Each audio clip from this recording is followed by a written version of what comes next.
Fancy garment and kids mall, sherwani, coat pant, 3 piece, suiting, shirting, tailoring, बच्चे और बच्चियों के लिए कई सारे कपड़ों की वैरायटियां। हमारा पता आयशा नगर पुलिस स्टेशन के सामने, हजार खोली, मालेगांव। प्रोप्राइटर चांद खान।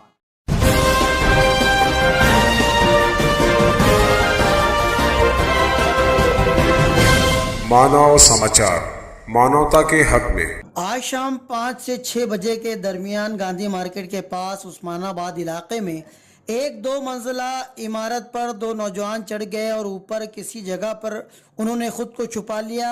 इसी दौरान इस घर में ही रहने वाली एक खातून अल्फिया बानो फैयाज अहमद ऊपरी हिस्से पर चढ़ी। नमाज वगैरह अदा करने के बाद वो किचन में दाखिल हुई। तभी उसने पास के कमरे से कोई चीज़ गिरने की आवाज़ सुनी। तब उसने देखा कि ये 2 नौजवान चोरी के इरादे से कुछ चीज़ें तलाश कर रहे हैं। खातून को देखकर उन दोनों नौजवानों ने उसके गोद में मौजूद 1 साल की बच्ची पर हमला करने की धमकी देते हुए उससे चाबी तलब की, मगर उस औरत ने हिम्मत का मुजाहरा किया, जिस पर उन्होंने झिल्लाकर उस खातून पर हमला कर दिया।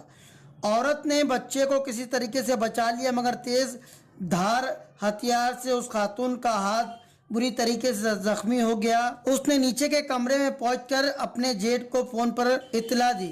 चोर भी घबरा कर फरार होने में कामयाब हो गए। वाज़ेह रहे कि ये वाकया जिस वक्त हुआ उस वक्त घर में इस खातून के अलावा कोई भी मौजूद नहीं था। घर के दूसरे अफराद किसी रिश्तेदार की मैयत होने पर वहाँ पर गए हुए थे। नीचे कारखाना चलता है, उसके ऊपर ये मकान है, यानी चिल्लाने पर भी किसी को आवाज़ नहीं आ पाती।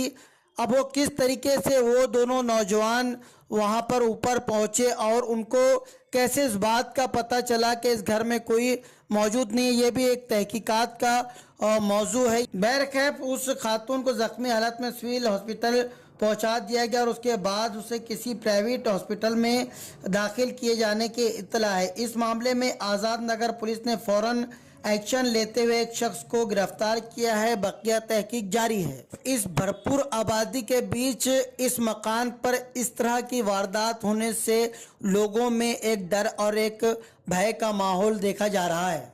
हमको ऐसा मालूम हुआ कि मतलब जब उसके ऊपर हमला हुआ तो वो नीचे गई, उसके पास मोबाइल उसके कमरे में था, तो ऊपर किसी को फोन नहीं कर सकी। वो नीचे ऐसी खून बहते हुआ कमरे में गई, मोबाइल उठाई, जेठ को फोन लगाई, तो मतलब मेरा बड़ा भाई मेरी अम्मी के पास फोन, मेरी अम्मी मेरे पास घर पर थी। जब बड़े भाई का फोन आया तो अम्मी मेरे को बोलने लगे मेरे साथ तू भी चल। जब हम यहाँ आए तो वो बेहोश पड़ी थी। अच्छा। हम उसको, एक भाई और मैं, हम दोनों उसको रिक्शा में अद्दर उठा कर लेकर गए। अच्छा। वो दवाखाना हॉस्पिटल पहुँचने तक के होश में नहीं थी। अच्छा। हाँ, वहाँ डॉक्टर चेकअप किए, सलाइन लगाए, इंजेक्शन दिए तो वो कुछ होश में आई। अच्छा। तो जब उसकी जबानी ऐसा मालूम हुआ कि ऐसे ऐसे हालात आए उसके साथ, तो क्या उन्होंने बताया आपको? क्या हुआ था? उससे यही पूछे तो बोले मैं कोई था नहीं, पूरी दोपहर में कमरे में थी। जब असर की अजान हुई तो मैं ऊपर गई। जब ऊपर आई तो दोनों कमरे में ताला था, उसके ही हाथ से ताला लगा हुआ था। वो नीचे जाने लगी तो ताला लगा कर गई। अच्छा। अम्मी सुबह से वहाँ मैयत में थे। अच्छा। हाँ, तो वो आई तो इधर कमरे में कुछ बिस्तर था, वो उठाई, अपने हाथ से ताला खोली, खुला भी नहीं था। अच्छा। तो ये मतलब कि दोनों कमरे में ताला था और उसको लोग आते दिखे नहीं, तो ऐसा मालूम हो रहा है कि वो लोग पहले से घर में मौजूद थे। अच्छा। हाँ, पहले जो है सामने किसी सामने जगह पर आते दिखाई नहीं दिए। अच्छा। आते दिखाई नहीं दिए। अच्छा। हाँ, तो वो कमरे में अगर रहते पहले से तो वो आते तो देखती ना। वो इधर का काम करके वो फारिग हुई, यहाँ पर बैठकर नमाज पढ़ी, लड़की को बैठा ली। जब वो चाय बनाने कमरे में गई तो वो लोग कहाँ से आए, निकले और इधर कमरे में आ गए। अच्छा। अब इधर छुपे थे कि उधर छुपे थे पता नहीं। अच्छा। हाँ, उसको आते कोई नहीं देखा। अच्छा। जब इधर से पेटी के गिरने की आवाज आई तो वो झांक कर देखी। अच्छा। पेटी की आवाज के साथ वो लोग का कहना था, उनकी आवाज ऐसी थी कि अबे तय तो बोला तेरे घर में कोई नहीं है। अच्छा। हाँ, लेकिन है तो घर में। बोले वो लड़की को उठा लिए। अच्छा। तो वो लड़की को छीनने लगी तो बोले नहीं जल्दी बता चाबी कहाँ है। वो बोले मेरे पास कुछ नहीं है। तो बोले दे नहीं तो अभी जान से मार देंगे। तो वो अपनी लड़की को छीनी। उसके छीनने जैसी वो लड़की को वो लोग से छुड़ा पाई, उसके हाथ में कटर मार दिए। अच्छा। कटर मारने के बाद वो पूरा खून बहता हुआ नीचे कमरे में भाग के गई और फोन करके अपने शौहर को और जेठ को बुलाई।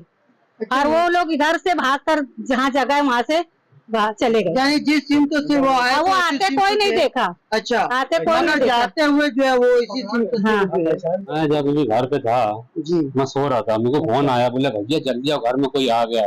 मतलब क्या हुआ, बोले तुम जल्दी घर पे आओ, बोले कोई आ गया, बोले मेरे को मार दिया कटर।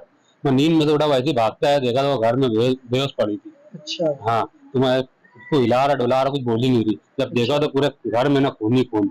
और लोग भी आ गए, हम लोग सब ढूंढे, कमरे उमरे सब चेक करे, नीचे कोई दिखा नहीं। तो फिर सब इंक्वायरी करे, मालूम पड़ा कि इधर जाली काट के इधर से निकले यार, इधर ही से आए भी थे वो लोग। अच्छा, ये हाँ। अंदाजा यही है कि हाँ, इधर से आए तो उधर वो पाइप लगेला है, पाइप के ऊपर से उतर गए, उधरी से चढ़े और उधरी से उतर गए वो लोग। अच्छा, हाँ, तो तिजोरी वगैरह कुछ तोड़ने की सब लोग कोशिश उड़ेल है। अच्छा हाँ, कुछ पैसा था उसके अंदर, अच्छा कुछ पैसा नहीं है। अच्छा हाँ, तो फिर वो मालूम पड़ा उनको, फिर एक आदमी गिरफ्तार हुआ, भी हम पकड़े उनको। अच्छा हाँ, पीछे था वो, नशे में था। अच्छा तो पुलिस वाले उनको ले गए, हम जमा करा दिए। तो ये समझ लो, ये अली अकबर लग जब से लोग नशा करते, जो भी लोग बैठे रहते, और जब से रोकड़ा बाजार यहाँ पे आ गई ना, तो ये वार्ड के अंदर वारदात ज्यादा होने लगी। अच्छा हाँ, सब जंगड़ चुट्टे रिकामे नशा करने वाले सब वही बैठे रहते।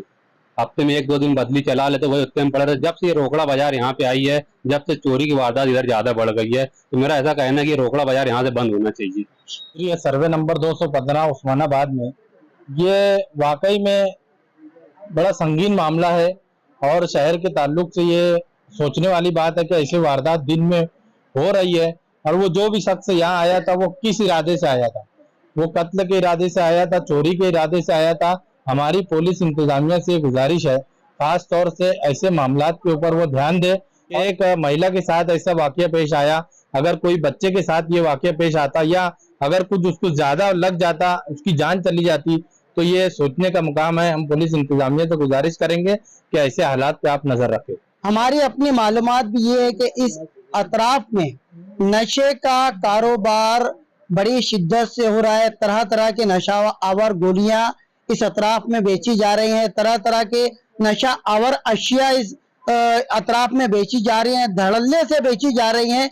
चाहे फिर मालेगांव शहर में कितनी भी बड़ी तहरीक चले, चाहे मालेगांव शहर के उलमाए दिन कितना भी चीखें चिल्लाएं, मगर किसी पर कोई असर होता दिखाई नहीं दे रहा है।